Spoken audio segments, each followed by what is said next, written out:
turn my light on. There we go.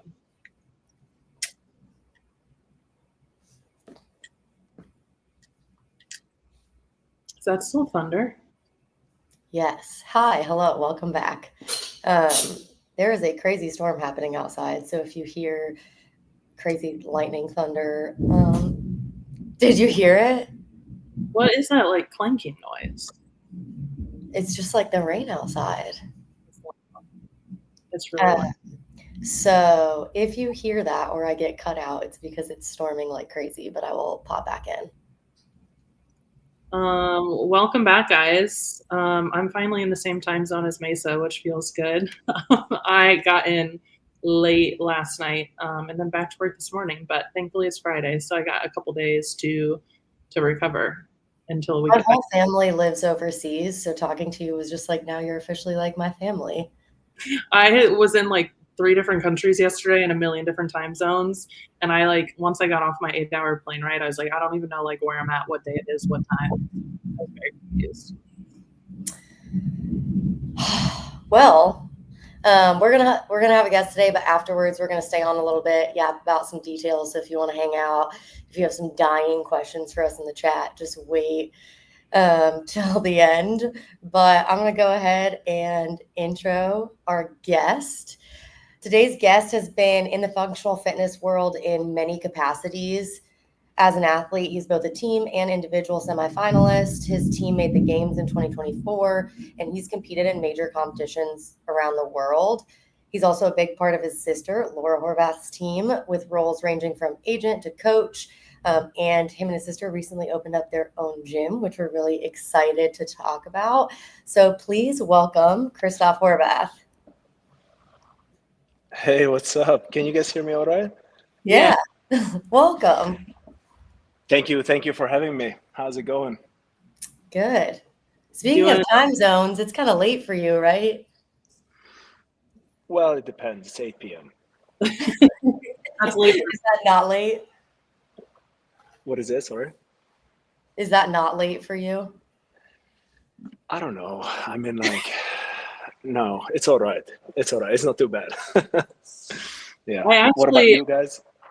So it's 2 p.m. for us, but I actually was just in Europe the last like 10 days. I was going to try to pop over and see you guys for a day, but things kind of got crazy. I know it was on my list and then I just couldn't make it happen, but I was really excited to try to come there.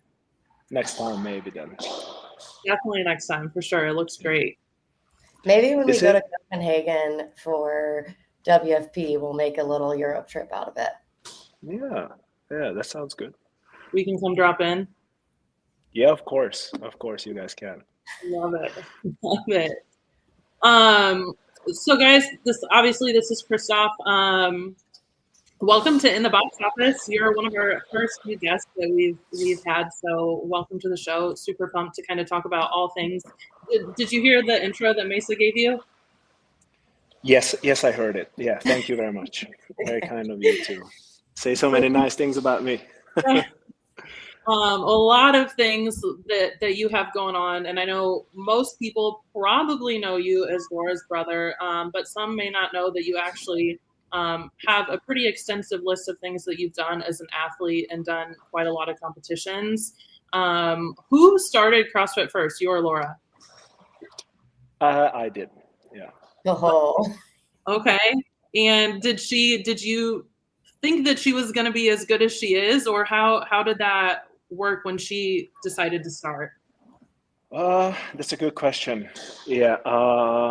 No, I didn't know. To be honest, it was kind of annoying at the time because there's 3 years between us. I was, I think, 18 or 19 years old. It's been a long time now. I feel old. And she was just a young girl, and I was working out with my friends, and then she wanted to join in. And the only thing I beat her in CrossFit was that I started first since then. So that was about it. And then you don't really want to have your 15-year-old sister at a time beating you in workouts, especially when you're so young. The ego is a bit higher maybe. And yeah. No, but it was that was the start. So was it you or her who started competing at more of like an elite level first? Oh, definitely it was her. it was hard. The first competition that we tried to go for that was international for us. That was a competition in Slovakia. It was called the Central European Throwdown. And she ended up qualifying and I didn't qualify. So yeah, she started for sure. Was there a moment where you were like, oh, I think we're definitely onto something with her, that you realized she was going to be, you know, the world's fittest woman? I don't know, like I think the sports change so much that people jump into CrossFit probably because they want to compete, and then coaches maybe looking out for athletes who has the potential, and then maybe in some ways there is to a certain degree recruitment, if you could say, like in major sports. At the time, we just really did it because we had fun doing it, and that fun never stopped, to be honest. And the thought never was how far we could take it. Like the first year the Open rolled around, it was like, hey, it was no brainer. Let's do the Open. It's like, but what's next? Let's try to qualify to regionals at a time. And then, the games was at that point a very much like an unreachable feat, or it seemed quite far, but like regionals would have been really cool. It seemed like the highest stage of competition for us that was accessible in Europe. So I don't think that the plan or like the roadmap was really set at that time. Definitely. I think I watched the WFP segment that they came and did on Laura, and it talked a lot about like the behind the scenes of you guys' lives and kind of how you guys got started. It seems like you guys have always been pretty close. And I know we've been at some competitions and we always see like you guys are not without each other ever. What is your role with her? Are you her coach, her bodyguard, her agent? Like, where do you fit in with that? Exactly. All the above. I don't know. It's it's a small team with a large operation, I guess, and we're trying to keep the group small, so everyone wears many hats, if you will. I don't know. I just kind of like a confidant, if you will. I try to show up whatever capacity she needs me in, but I also am very aware of my limitations and what I can bring into the table. So my role is as well bringing in the right people into certain aspects of her life that are professional in their fields and can help her progress, if it's fitness, business, whatever it may be. Who is her main coach right now? Does she have one? She has one, but I think that's maybe that's a topic that she would rather not want me to answer at this time. Absolutely. Just going off of that, is it weird or hard for you going from like being an athlete to being on the other side of things? Like, is there one you enjoy more than the other? No. Yeah, it's funny you say it, to the other side. I think for me personally, helping others was always in my nature. That's something that comes very naturally, sometimes to the detriment to self. I've gotten better at managing that, but I feel definitely more in my element supporting her than chasing my own fitness goals and aspirations as an athlete. I love that. Patrick wants to know, will we ever see Bro and Sis compete together? No, I don't think so. That's too much work for me, not to humiliate myself too much, so I don't think so. So you recently opened a gym. Congratulations. Thank I know you. that when Laura won the CrossFit Games, she had mentioned, I think in an interview, that she wanted to use the earnings to open a gym at some point in time. Was this a business idea that she kind of presented to you to go in with her, or like how long has this been in the works? But the primary dream from day one was, since we walked into a CrossFit affiliate, is to open one day. And we were very actively looking on and off for the past 10 years, but really for the past 5 years, we were looking to open a space. It was just super difficult to find a spot in Budapest that is in a location where we wanted it to. It's an overcrowded city in some degree. We can be in the center. When you think about a strength and conditioning space, we aren't a CrossFit affiliate, but if you would think about a box, then it looks very simple on paper because all you need is 4 walls, high enough ceiling, places to drop the barbell, but all these bring a level of complexity into an infrastructure like Budapest that is very, very hard to find a space. So this, after scrolling through countless hours on real estate websites, at the end I was just like, okay, these are districts where we want to open potentially the space. So I just sat in my cars when I wasn't in the gym with her or when I had time, and I was just driving around and seeing spaces, knocking on doors and like calling numbers. And then, I wouldn't say we gave up at one point, but it seemed like that it's just not going to happen. And at that time, when we kind of like almost like let it go, that's when the opportunity found us. So it was like, I would like to believe it was meant to be, if you will. It's funny you say that because I opened a gym 4 weeks ago. That's where I currently Congrats. am. Thank you. And I don't think that's unique to Budapest. It was very hard for me to find a space as well. And kind of a very similar story. I've been looking for years and had it fall through. And I was like, I'm done. And then the perfect space came up. So I get it. And yet, like you said, like you think it's simple, but there's so many things that go into like the type of space you need. I have also wanted to own a gym for a long time. I'm also not affiliated. Is there a reason you chose not to affiliate? Yeah, I don't know if there's an easy answer to that. The dream was always to open a CrossFit affiliate. We decided not to, kind of like place a flag on the top of the ship at this time. We're a strength and conditioning space, and the service that we provide is the reflection of the training that we believe will help our members and athletes reach their fitness goals. Yeah, I can't really, it's difficult to say, but at this time, I think the fitness space is so volatile and so saturated. It's a big commitment to just go in on one specific things, and I think it comes to a point as well when you got to see like from a business perspective is what will bring people in. So we can help them and also grow the community, grow our business. So that certainly plays a factor, and we just focus on building our brand and focus on serving our members at this time. I couldn't agree more. That's exactly how I feel about it. Are you guys affiliated with anything? Somebody asked in the chat about a High Rocks affiliate. Are any affiliates at your gym or no? No, not as of now. High Rocks I think it's an interesting topic. We'll see.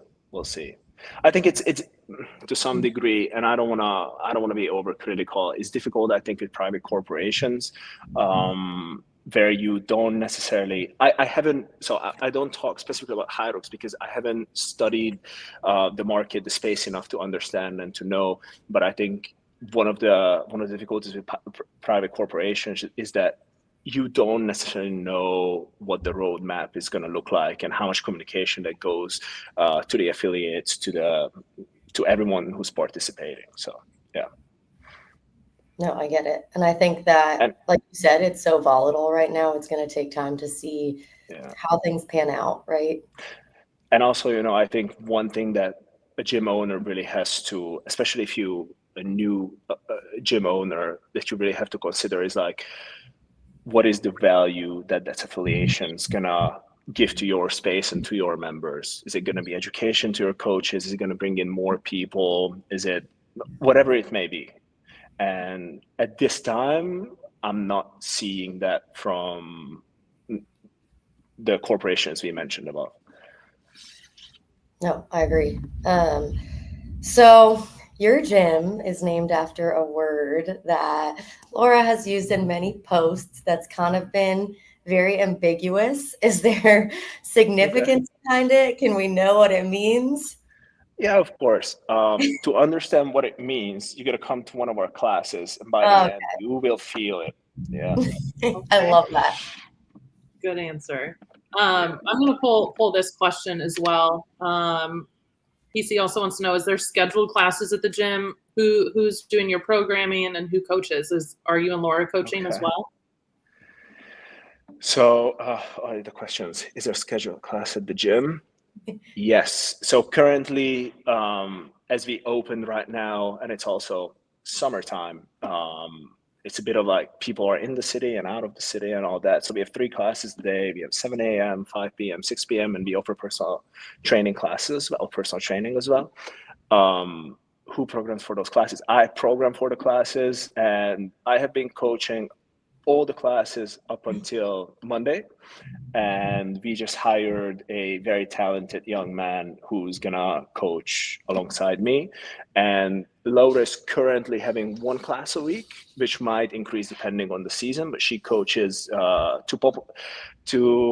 we been asked by many of our members to have an Olympic lifting class. This one is a skill and strength class. So she's coaching every Saturday at 10:30 the Olympic lifting class. Yeah, so it's really cool to see her filling into her coach's booth and enjoying more and interacting more. And yeah, so it's cool. I love that. Congrats on hiring a coach. This is hopefully in the process for me. It's nice when you can take a little bit off your plate. So we talk about this a lot. Kate manages a gym. I own a gym. A lot of our guests are obviously in the gym world. And we had Dex on here, and he talked about how, like, no matter what he does in life, he always gets pulled back into coaching, right? That's his calling. Do you feel that way? And, like, tell me when you say that feeling that the name of your gym describes. Has it always been like that for you? Yeah, it's kind of like a family curse in some way. Both of my parents are PE teachers and biology teachers. So they're both educators. And I think when I don't know if you guys just have any teachers in the family. Do you? My mom is a teacher. Yeah, there you go. It's kind of like, I feel like when your parents are teachers, it's like there's so many things a teacher does that it's kind of superhuman in some ways. And I think from a young age, wherever it was, like summer camp for the school, or in the winter they were hosting skiing trips for the school, it's like we had to help them. And also their side business was a operating climbing gym. So from the age that they could put us to any kind of work, we were helping them and being around them, seeing them. So it's kind of like just growing up in the environment. It's we kind of had no other choice, I guess. And it's something that comes very naturally. Obviously, it takes a lot of work as well. And you have to, being an educator, being a teacher, a coach, I think it's a lifelong journey of learning yourself and then trying to pass that on to others. But it's kind of like something that we had no choice, I guess. And it comes very naturally. And it's something that you could say it's a calling, I guess. I think the curse turned out okay for you guys. Yeah. It seems like it. Are you going to be the photographer for the gym content? That's Marius. You've been on all the lives lately, apparently. Yeah, no, I just jumped in for a second this morning. Yeah, no, I take photos in the gym, but it's like there's kind of like so much to do in here that picking up a camera in the gym is sort of like it's very far down on the list. So yeah. Killing it with the content, though. I have really enjoyed following your page for sure. I love it. Thank you. I appreciate it. So talking about the games this year and last year, obviously Laura is not doing the games. She was there as an individual last year. You were there as a team after everything that happened with Lazar. You were also with Gabby then, and she decided to stay. Can you talk a little bit about what that decision was like, where you guys decided to leave the games? Was that a hard decision for you guys to make? Could you repeat that, because you cut out one time? Oh, yeah, sorry. So you guys, Laura, you were on a team. Laura was there individually. Gabby was there as an individual as well. She decided to stay, and the rest of you guys decided to not participate. Was that a difficult decision for you to make? Because there was a lot of people involved in that, assuming. What was that decision like to part ways with the games last year? I'm not so sure how much of a detail I want to go into, and I'd rather keep certain things private, I think. And there's already a certain amount of speculation online, and I kind of feel like it's calmed down because it's been over a year now, and I don't want to reignite any kind of talk or anything like that. But in terms of was it a difficult decision? No, it wasn't a difficult decision to not participate. It was, yeah, that wasn't. Yeah. And I think, as we've talked about this with some of our guests too, because, it's going to come up again this year as the year anniversary and the new games. But I think a lot of us athletes, fans, gym owners, we all really struggle with the disconnect from something we love. And you kind of talked about that earlier about opening a gym and then the moral side of it. And I assume that kind of has some to do with why you guys decided to not affiliate your gym with CrossFit as well and participate in the season. Is there a chance that we may see, we'll just say you back in the CrossFit space, whether that's as a coach, as an athlete? What does that feel like for you? Of course. I think, of course, there's a chance that you see us back, and I can say that in plural stance. I think when it comes to the disconnect and the fragmented sort of nature of our community at the minute, my advice would be, if I can give any, is like, pay attention what happens globally, try to make an impact locally. And I think that way you can do a lot of good work and just keep your eye on what's happening. And if you feel like you can provide and give value, then do your thing. But if you can't, if you can add to it, and if you can't help move the needle into the right direction, then it's better not to say anything at all, maybe. Or that's what I think personally, and that's what I try my actions to be as well, reflected by. And I think you hit the nail on the head with trying to make change locally, because that's really where a lot of us can make a difference. Like, we talk a lot about the sport, and that seems flashy and really cool, seeing all the athletes. But again, like, we're all in the gym space at a local level, and the amount of lives that we can impact really just makes a huge difference. And I think sometimes we forget, like, that is the foundation of it all. I think so. I think you hit the nail on the head with that one.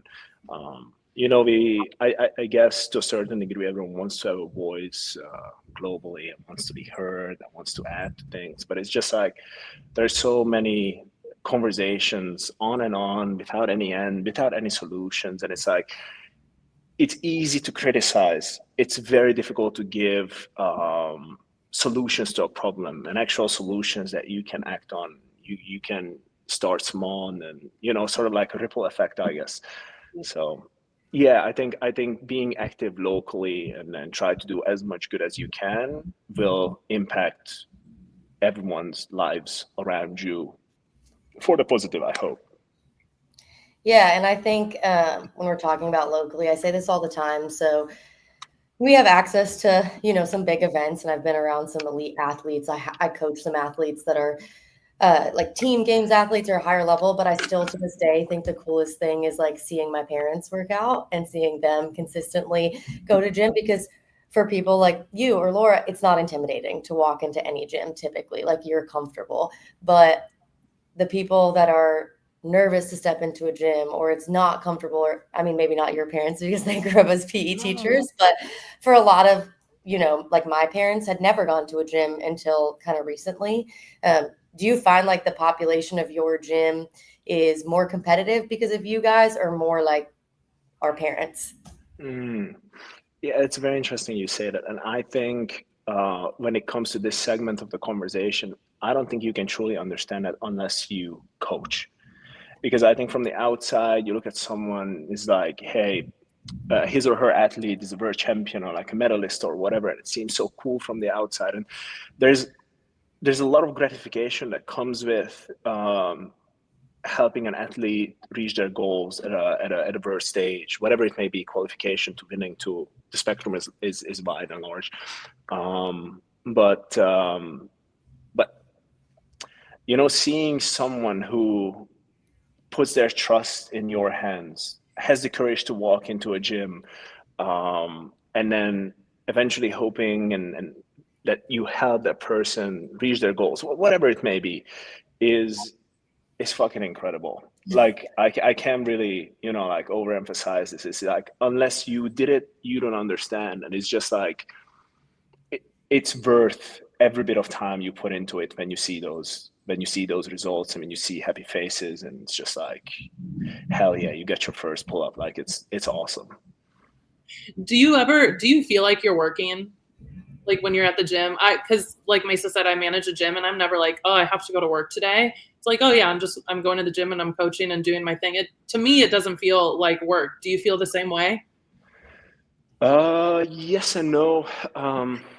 The thing is, and I don't know if you guys can relate to that. I really hope you do, because I'm not messing this up. Then is like, coaching is the most fun, and it's what takes out least part of my day. Like that's the best part of it. Yeah. Scrubbing the gym floor every night, now that feels like fucking work. Scrubbing the toilets every night, doing back-end office stuff and just like stocking up on supplies, that's not the fun part, but it's part of the job. Would you do anything else though? Would I what? Would you want to be doing anything else, or like you'll take the toilet scrubbing any day? To be able to have a space, I would take the toilet scrubbing every day. Yeah. For sure. It's so if funny. That means that, yeah. No, because when I opened the gym, my steps went up like 10,000 a day just from mopping back and forth. I was like, it's literally like the vacuum. I was like, we have a joke because I have this like electronic mop and I post about it and everyone thinks it's like the coolest thing. And I'm like, do you want to come do it? It's not that cool. I promise. But yeah, I get it. Yeah. We looked How big into is your space? So it's 300 square meters. I'm not so sure what that is. It's, to be honest, when we came into it, we were like, hey, this is not a very large space. I would characterize ourselves as more like a boutique fitness size, if that makes sense. Mm-hmm. But tell you what, vacuum cleaning the space every night, it feels like it's 3 fucking football fields. Like it's a lot. And Okay, funny enough, yours is pretty similar in size. That's like 3,200 square feet. And yes, it's a lot of floor to clean. Yes. It's a lot of floor to clean. Funny enough, we actually looked into sort of like a Roomba, but for industrial use. Yep. And then it was over 10,000 USD to get one of those. So I was like, I'm just gonna keep on cleaning myself for a little bit, and then we'll see. I have like a number of members I reach that I can buy one of those. There you yes. So I'll like send you a photo of it. Who gets there first? Yeah, let's go. Okay, wait. So bringing it back to a little bit about, your sister. Obviously, Laura's had a ton of success in the sport, and she also has a ton of really big sponsorships. What do you think makes you two such a good team that's found this success, that's found these sponsorships? Like, how does it work so well?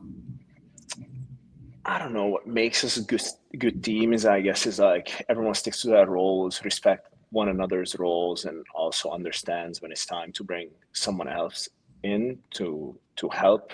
I think we have to, or I had to realize at one point that I don't understand everything. I cannot be excellent at everything. So it's just like, I'd rather ask someone else to help and pay someone else to help rather than, do a shitty job. When it comes to the sponsors, I mean, look, I think it speaks to her authenticity. Sorry. And it's just like brands that she aligned herself with, that resonate with her message, and she resonates with the brand's message. And, she never partnered in the past and never will in the future with a brand that she doesn't align with, doesn't like the product. And then for us, it was always very, very important that we resonate with the people behind or within the brand. And most important, the human connections are more important than the brand deal itself. And if those things align, then it's a good match. If it doesn't align, it's not a good match. I mean, you can always chase the bag, if you will, but it will come bite you in the ass at one point, I guess. Definitely. I agree with that. So speaking about, you said her authenticity, and I think both of you kind of have your own vibe. You seem to maybe keep to yourself, not do a lot of interviews. Apparently, you're doing more of them now. Like, is this unspoken, or is this on purpose that you have kind of like this unspoken thing going on? I don't. Yeah, I think the last podcast I did was kind of a year ago. It was with Brian and PC, Hmm. and I've done a couple before, and I think Laura maybe had some bad experiences, especially like maybe one bad experience, and without naming any names. And it's not even that, but it's like everyone is different, and I think the way we are, and she's even more so. And I don't want to speak of her in that regard, but it's like it's easy to say a bunch of things, and it's easy to talk, and it gets all like, after a while it's like, especially for her, it's the same questions repeated and repeated. It's kind of similar with like, so Red Bull is coming out of a documentary of her of this season, and when they presented the opportunity, she was almost kind of like, hey, I've done a bunch of those, like, everyone's seen the climbing gym now, they kind of know her story. It's like, unless it's going to be something different, then she doesn't want to repeat the same things over and over again. So I guess it comes to the host, it comes to the people. You also want to be kind of some ways protected, if that makes sense, especially when you're an athlete. So I don't know. After a while, it's like, especially at her level, there are so many opportunities. You kind of have to choose which one, kind of stokes your fire, and then actually is exciting, and which ones are just kind of like maybe doesn't provide any value. Um, yeah. Honestly, how cool though to be at a point in your career where you can just be like, nah, I don't really need to do this with Red Bull. Like, how crazy is that? Yeah. I mean, you kind of have to pick and choose your battles, I guess, to some degree. But Loda will never do anything that she doesn't want to do. So that's the way she is. She never compromises in that regard. So I think and it again comes back to it. It's not that she said no the first time. It was like, hey, let's align how we can make this work, that it makes sense to do it. Do you think that a lot of the media and interviews and all of that like detracts from athletes' focus? Like, you're a coach or on the coaching side, like how do you manage that? It depends on the athlete. I think so. I think for Laura, it would be taken away more than it would give in that regard. And for others, they might really enjoy giving an interview or being in front of the camera. We tried to launch, I don't know if it was last year, maybe 2 years ago, her YouTube channel.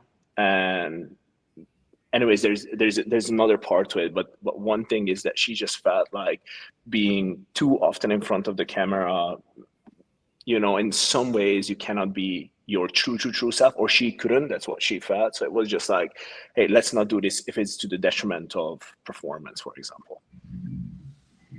That makes sense. And I think there's that line that everybody's talking about right now about being a content creator, like in the space, or like really being in front of the camera, and if that detracts from the being able to focus on training 100%. And I think we're in a very interesting space right now, especially with this season, because we do see a lot of people like trying to create content and being in front of the camera. So I'm interested to see how that plays out this season and going forward, because it seems like we have people on both ends of the spectrum, like people, like Laura, who just kind of having fun with it. And I don't know if there's a good balance. I don't know what the answer is. I think it's highly individual. I think when it comes to it, and I think what happened last year at the games gave me a bit more perspective on that, and helped me clarify the thoughts in my head in that regard. That CrossFit is a very unique space where or at least these are my thoughts, right? There are athletes and coaches and judges and organizers and all that, and we think about these like very set roles for these individuals. But I think when you're an athlete, and maybe in other sports as well, but let's just stick to CrossFit, is you're really an entrepreneur, and there is a lot that comes with it. is like from the outside, people think that, hey, these athletes are doing burpees every day and thrusters and money is just rolling in, just because they put up like a video or a post. And the thing is, behind the scenes, it takes a lot of work. And we cannot, if you want to be successful in this space from an athletics perspective, money plays a factor in that, from travel to food to recovery to equipment to, like, the list is very long. And being in front of a camera and having a social media, and now most athletes have a content creator working for them and building their, people are realizing more now that, hey, sponsorships are cool, like this and that is cool, but I got to build my own brand, because one day when I stop competing, maybe the brand deals go away. When I stop competing, no more money is coming in. It's like, hey, how can I build my brand? Social media is a fantastic cool tool. There's YouTube, there's Facebook, there's Instagram. Facebook, no, that shows that I'm getting older. TikTok, whatever. So you, and also the other thing is like this thought of like, I have to be relevant, and I think it can be over consuming, and I don't know if there's a balance there. Maybe you just have to hire someone that does it for, like, it's highly individual, I guess. And in Laura's case, everything that you see on her Instagram, I think that's where she's the most active. It's all her. Like, she puts up these posts. There's nothing scheduled. There's nothing scripted. There's no like content plan that's going on. It's like, but I worked with other athletes where it was very much the opposite. Everything was very structured. They wouldn't even touch their own social media, very thought out. So it's a highly individual thing, I guess. Speaking of content, how did you get into being a content creator and doing photography? Yeah, that's an interesting question. And the thing with that is like, how should I say this the nice way? I don't like how you phrase that sentence. Sorry. No, Tell me I'm how just I kidding. should phrase I'm just it. kidding. No. No, it's all good. It's like one of the thing is that no, it's not personal. It's like what I also had to come to terms with is like, now I'm having some jobs here and there, which most of the time I turn them down because this is truly a hobby for me. It's passion. I fucking love every minute of it. When the little time I have is spent on just like trying to grow and trying to learn. And I think the thing is, there's content and there is creation or art, if you will. And I don't want to label myself as an artist, but I shoot for myself and I shoot what I love and what I like. And these are the things with some of the jobs I had recently. I like, my hands were tied. There were so many things I had to pay attention to that has taken away from that creativity just to deliver a product that they wanted. Is that I'm not so sure if I want to continue doing that. And photography is an interesting thing, it's like, I guess the terms that come to my mind is never late to dream another dream. And I have been fortunate enough throughout my CrossFit career to be around some amazing creators, from videography to photography. And I was always curious, but I'm mostly just, I was happy when I got the piece of content and videos and all that kind of stuff. And then, like, over the years, I had more and more conversations, and with some of them, I have a very close friendship with. Some of them are my best friends. And I was always like, just wanting to pick their brain, like, but not from a technical perspective, but like, why you choose this subject, or why are you taking this video, why not take that photo, and all that. And I was always like, we had these conversations, and I had my own opinion of what would excite me to capture, and what I think other people would make other people excited to capture. And I was like, I always had these conversations with these guys. Hey, why are you shooting always the finish line? Why don't you keep your camera on the friends and family sector at the competition? Why is it always about the big lifts? Why not what happens in the background? Why is it not family members? Why is it like that stuff always excited me more? And instead of like, asking someone to film that or take a picture of that, is like, hey, I just want to do it myself. And then it has been super a cool journey to be on and grow and get better. And I don't know what the reason for it, but I just have a ton of fun doing it. That's all that matters, right? Two Yeah. things. One, I've been like obviously following your kind of, I would say, journey. I'm worried about using the wrong words now. No. Feel free. No, I was just With like photography, and you can like, it's been really cool to see it like get better and better. Like you can tell that Thank you're you. like kind of finding a style. And then as far as the whole passion project thing, I grew up loving writing. I wanted to be a writer. Obviously, my life went in a very different direction, which I'm Hell happy yeah. about. But when I started working with Brian Friend, I got to do those photo journals for WFP. I did one on So Laura. I don't cool. know if you saw. And it was so fun because one, they didn't really give me any guidelines, so I got to do whatever I wanted. And then two, it was to see like, oh, I can blend this like thing I love, which is writing, with this fitness thing. And like, do you ever feel like, oh, that's so cool? I can like take photos of Laura at the track, and it's like this photography thing I love and like fitness that I'm good at.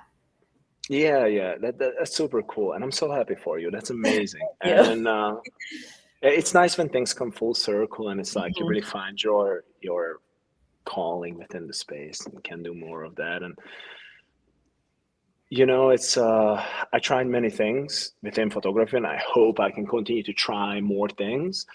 But I feel like it's probably where I spend most of my time. It's around sports. That's what really captivates me, and not just CrossFit and not just fitness, but outside of that, I had the privilege of going out to one of the diamond leagues in Rome, and then shooter for a brand that Laura is also a part of, but being in a different setting and having the trust from that brand, meeting branch out. And we in our family do enjoy watching a variety of sports, and I think as we get older and older, we have more appreciation, also more time to go and see other disciplines and other sports. And I think from photography perspective, that's what excites me as well, the athletic lives and athletes. And it's just like, I think I'm comfortable around athletes.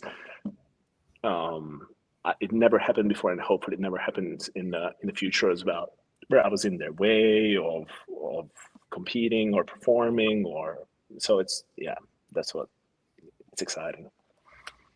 Love it. Well, we know that it's late there. So we have one last kind of question for you. We ask every guest that comes on to give us a hot take. So something that you believe firmly. It could be something silly. It could be something serious. So we'll kind of give you a platform to give us your hot take. Okay. So here you go then. Go where you're celebrated, not where you're tolerated. Protecting your energy is not a crime. I guess that would be it then, if that makes sense. Words of wisdom. I love it. Wow, that's great. I thought it was going to be something goofy, and that was like from the heart. Take it. Okay. I'll think about something goofy for next time. I love it. All right. Well, like I said, we'll let you go. It's gosh, almost 9 o'clock there. Hopefully you don't have to mop the floor still or scrub the toilets. It's all good. It's all done now. Thank you for coming on. We so appreciate it. Loved the conversation, and we'll definitely see you in Arizona. Yeah, in Mesa. Yeah, there you go. Cool. Yeah, for sure. All right. Well, thank you for coming on. Appreciate it. You were great. Thank you for having me. Thank you. Bye-bye. Bye. All right, guys. Thanks for hanging in. We're just gonna chat for a little bit. If we have anything to talk about. Does my Wi-Fi, I saw somebody in the comments, does my Wi-Fi suck? No, you were just cutting in and out a good bit. Like it was freezing, but it would always come back like within a few seconds. So you're okay. So my parents are here right now, and they are watching me do this live, but they also have it pulled up on the TV so they can see the screen. So maybe that's why, because we're streaming two things. But that was great. He was very different than I expected. Very well spoken too. So fun. I really enjoyed that. That's a really cool take. Yeah, I think. Oh, my audio was fine, but stop motion flick a few times. Yeah, it went out for a second, and I wasn't really sure what was happening. So it must be because I have a few things going on at once. Sorry about that, guys. At least my audio is good though, so everybody. We can't have it all. Listen, it's either going to be the video, the audio. We can't have it all. We got it. So topics of the week. Yeah. Anything interesting. So one thing I did want to bring up, and we talked about this before we were live. I watched Hiller's video on the female athletes being ranked on their bodies. Did you watch it? I haven't yet, but I saw like a reel about it, and I need to. I was like, I probably need to watch it. I wasn't gonna watch it because, and I knew it was gonna be clickbait, but like I was not interested in watching something like that. But somebody told me to watch it, so I did. And honestly, it was not what I was expecting, but in the best way. And again, like Hiller has a really good way of clickbait stuff, but then like delivering a good message. And it was, and I told you this before we were live, it was not like a who's hot or not. It was very much That's like our thing, right? At first I was like, if this guy gets on here and does a hot or not, I'm gonna be upset. I was expecting him to like just be very controversial or whatever, controversial, but just again, like hot or not. Like does she have a hot body? Or somebody already did that. Yeah, it's been done. Because remember on The Boys Interrupted, they were like talking about like, did you see this? And I was like, oh, you don't want to look at that. Yeah, and he came from like a bodybuilder's point of view, like talked about symmetry, talked about conditioning, and while I don't necessarily agree with like how he ranked people, some of them to me seemed like a strange pick, but I think it's all subjective. But it was not what I was expecting, but in a good way. So if you guys haven't watched it, it's like a 2-minute video. I don't love in general when I haven't seen this video. So just in general, when like a lot of media talks about females' bodies in certain ways, but I do think we've had conversations. It's so interesting to talk about like the different body types of the men and women, how it's changed over the years, what is like quote unquote maybe the best body type to win, and then how that's been broken, like that mold has been broken a lot of times. But yeah, sorry, I'm going back and reading some of these comments, and everyone always has something to say about my voice, and I don't know, I got a deep raspy voice. I'm not doing anything with it, I promise. Something I did find really interesting about that. So he had a ranking system. I forget like what the ranks were, but they were like letters. Obviously there was a top rank, a bunch of middle ranks, and then a bottom rank. He did rank Laura very last. There was nobody else like in her category. But I think there's a lot to say that she's also won the CrossFit Games. And so to me, it was really cool to like to see that you don't have to look like Amy Kringle, who is ripped. If you, I know we've all seen her, but like so insanely shredded, but like you don't have to look like that in order to be a CrossFit Games athlete or a CrossFit Games winner or a Rogue winner or whatever title you want. So to me, that was really cool to see. And I think like we don't talk about that enough because we see all of the athletes who have like these insane bodies and think that's what you have to do to get there, or in any sport. And that's not necessarily true. I agree. I want to take a moment because I feel like this conversation has come up a decent amount right over time. Let me add on here that Laura's body is absolutely insane just because it looks different. I think people are quick to be like, oh my God, you don't have abs like Tia. You're not that. I was like, I don't think you understand what it takes to have that level of muscle if you're thinking that even her body's not insane, because it is. It's so impressive. And it's even more impressive in real life. And I think like, yes, we can compare and contrast, but she still is insanely fit, muscular, amazing body. Yes. And like, it all depends on people's statures. Like we've talked about this, like I'm very tall, like I have a bigger body type, and like I relate to people more like Laura than I would to Amy Kringle. And that's just, I mean, there's somebody for everybody. But like, I look at her and I'm like, I'm trying to think of what I'm trying to say. Like, I don't have to fit into a certain shape or size. Like, I can For choose. sure.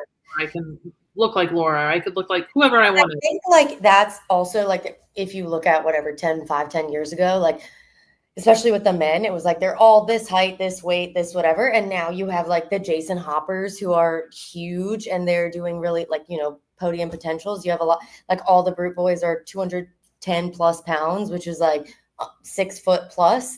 And you're seeing that, I think, more with the girls too, but it's more noticeable. I think men used to look a lot more similar body type. And I think that's cool. Hopefully that's showing that like it really is just testing so many different things. So that's something else. I forgot what podcast I was listening to, and it might have been a few that have come up recently, but we talked a lot. Everybody used to say that CrossFit was a short sport. But then somebody was talking about like we look like guys like Jason Hopper and Dallin and James Sprague, and they're all like 6 foot and over. And I don't really think that that's fair to say anymore, that it's a short person sport. Right? I am short, and I will say that there's a lot of things that don't benefit me. So I don't think that, like, yes, we can talk about like the time it takes, you know, me versus you is a perfect example. Like, I'm like a foot taller than you. It's going to take you like a split second faster to do a squat than me. So there are still those things, but like you can't deny, I mean, James Sprague won the games, you know, and there's tons of short kings, if you will. And I think like if you look at podiums at WFP at different things, like it's the men are mostly taller like that. We're seeing if you missed all of Kristof, you can go watch it. This will be posted. Everyone's like, damn, I missed it. I know timing was a little bit different, but there it will be up. You can go watch it. Yeah, I always post it too on Spotify right after this, or on all platforms. So Oh, another thing. Have you seen the stuff that people think Podium is dying, the brand? I have. What do we think? So I saw Podium like this had to be probably 6 months ago. It was in my like local Home Goods. Like you could get Podium. Like I got their electrolytes for like $7 in my Home Goods, and I was like, oh sweet, I'm gonna snag this. And I was like, it must be a mistake. Like why is this here? And now it's there. I mean, I love Home Goods. It's there a lot. I never really someone said it was at Ross. Like I didn't really get that because it was on clearance at Target. yeah, but I thought it was interesting because I saw everybody was talking about that. I think Hiller made the post, and then Kelsey Keel did like a little like Instagram promo for it, literally like the day or two after that. And I don't know if it was like purposeful timing or. But was Brooke Wells prior Podium, and now she's with Rise, which is interesting because. Is she? I know Sydney's with Rise. No, she is too. They both are? Okay. I'm pretty sure. Right? Like RYSE, isn't that how you pronounce it? Yeah. So I don't know. I mean, that could be totally unrelated, but she is HWPO. Like she is working with Matt. So it's interesting. I also feel like maybe this is just my algorithm, but like I haven't seen like the Body Group Bros or HWPO posting about it as much. It was always like kind of confusing how this came out of nowhere and all their stuff and some of the stuff they marketing wise did, but you know, I guess we'll find out. But you can still be a company and be in Home Goods, right? I don't know how that works. Or does that mean you're dying? I feel like I should know. I think that's where like all the clearance stuff from other places go, but I'm really not sure. But the one thing that I love about their supplements is that it has like on the like lip, it has the thing that you can hang your scooper on. Yeah. Okay. Literally the smartest decision. I tell everyone that. Like, why is this not a thing? Someone said, Coffee Pods and Watts said Brooke was never with Podium.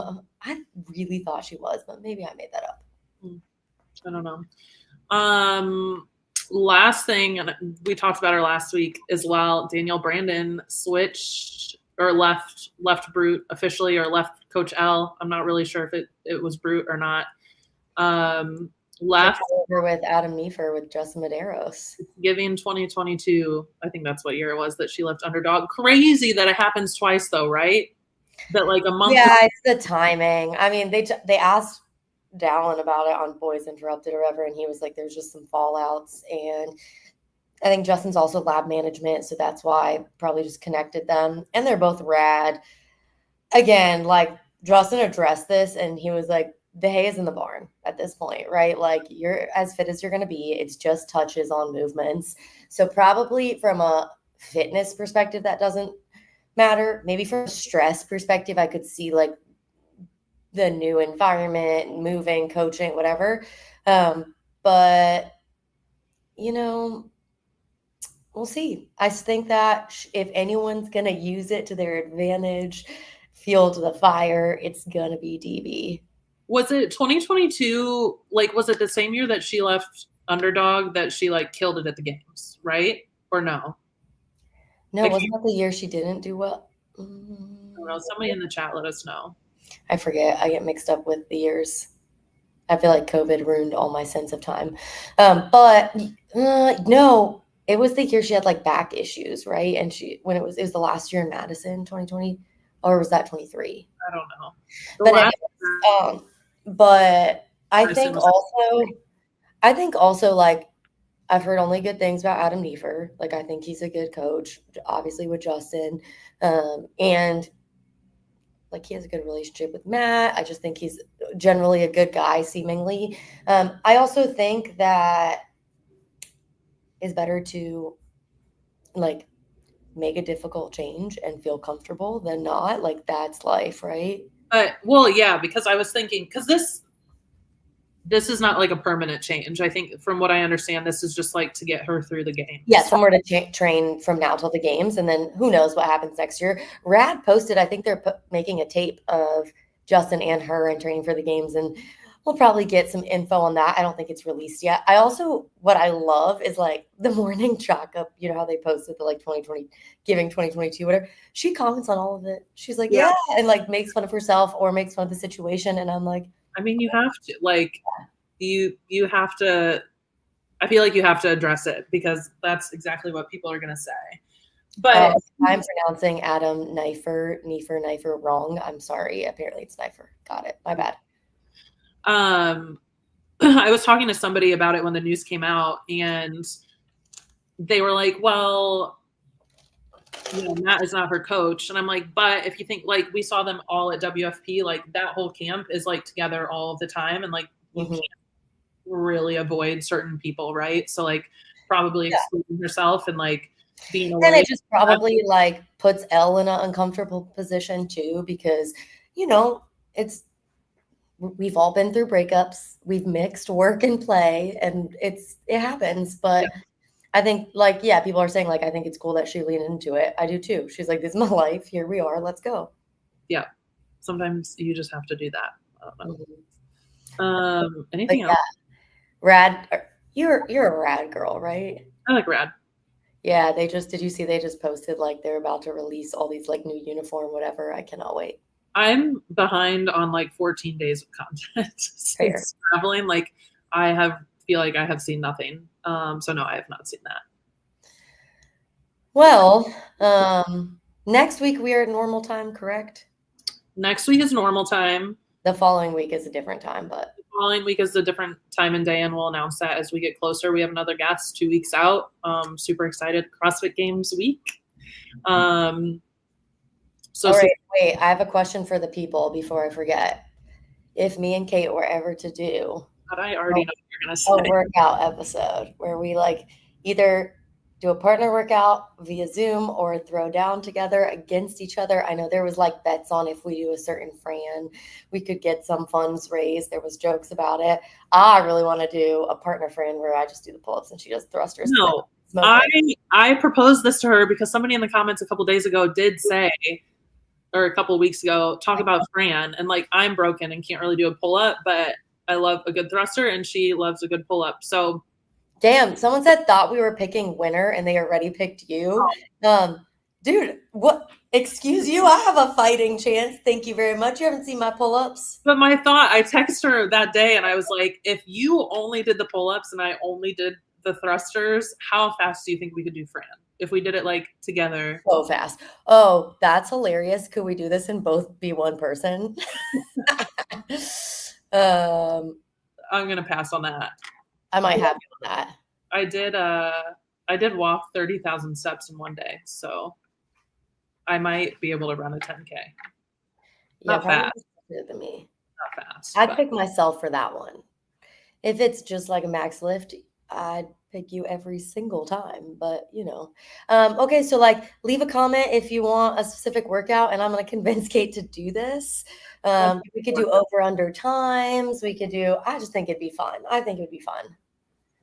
And also, I feel like I have to like. Every week. I also feel like I have to prove something now because nobody thinks I can beat you. Excuse me. It's gymnastics, guys. I'm not kidding. I can't even do a pull-up. What is wrong with my audio? I think it's fine. It's fine. Every week. Okay, but to be fair, this isn't on today because we couldn't get it to work. So. No, he's talking about the audio, like on Kill Taylor. People like they talk shit. Like I would cry. But there would be nobody. We would both be working. I guess we could bring like PC on to commentate. That'd be funny.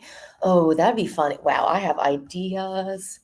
Do we have to do a hot take? I was like gonna do one, but I do have one. I feel like it's usually for the guests, but go. I want to hear yours. I'll come up with one. So since I was away, I learned that Europeans do not use a top sheet on their bed, and I have never used a top sheet. I've never used a top sheet. I'm laughing right now. Top sheets do not belong on beds. We're the same. I've never used a top. I am foreign though, so maybe that's why. But I hate a top sheet. Hate it. It doesn't need to be there at all. Someone said the whole working out live thing has been played out, but also like that's a bunch of dudes doing it. I feel like maybe girls is less played out. My hot take is I don't have one. That yours was so wholesome. I was trying to think of. That was the first thing I could think of. Anything. My hot take is that I think Laura's going to come back and win the games. Oof, when? I think she can do it. And I think people are doubting because she didn't have her best performance at WFP, and I think she's going to be like, oh, when though? Like, are we talking like? Oh, sorry. Next year? Yes. Like, I think because he said in the interview that there's a potential that they come back. Let's see if it gets bought out that she could come back and win it again. Yeah. Okay. Would she wait for Tia? That was going to be my next question. Is she winning when Tia is there? I don't know. I thought Tia was retiring this year, so like, I think hopefully this is her last year. Somebody, I think Dents posted a screenshot of her child. I'll reword it differently this week. And she had like a big sister shirt on, but for whatever reason, I feel like that had been posted before. I don't know, but clearly she's probably not pregnant because she's competing. So, yeah. I'm gonna be honest. As long as Tia's there, she's probably winning. Just because I said my hot take and everyone was all mad doesn't mean I don't understand how good she is. I understand. It's a hot take for a reason. Everybody's supposed to be mad about the hot take. I don't think that like she's coming back. I think this is it. But who knows? Maybe she'll do what the boys interrupted it and like win till she said she would do and like win till she's 40 or something. Yep. Yeah, that's what they said. But yeah. True. Anyways. I'm so ready for the workout episode now. I'm ready. You guys, it's not going to happen. We'll see. Okay, now we're just yapping for no reason. Okay, we'll be on next week. Not same time, regular time, Thursday at 7 p.m. 7 p.m. Eastern time. like, subscribe, do the thing. We're so excited that we are still here. How many episodes in? Five episodes in. This is episode 6. 6. Sorry, 6. We're doing great. I know we're almost double digits. But let us know if there's anything that you guys want us to cover in the coming episodes. Like I said, we do have plans for some more guests. But if there's anything that you want to see from us, let us know. Follow us on Instagram. Do the thing. Bye, guys. Thanks.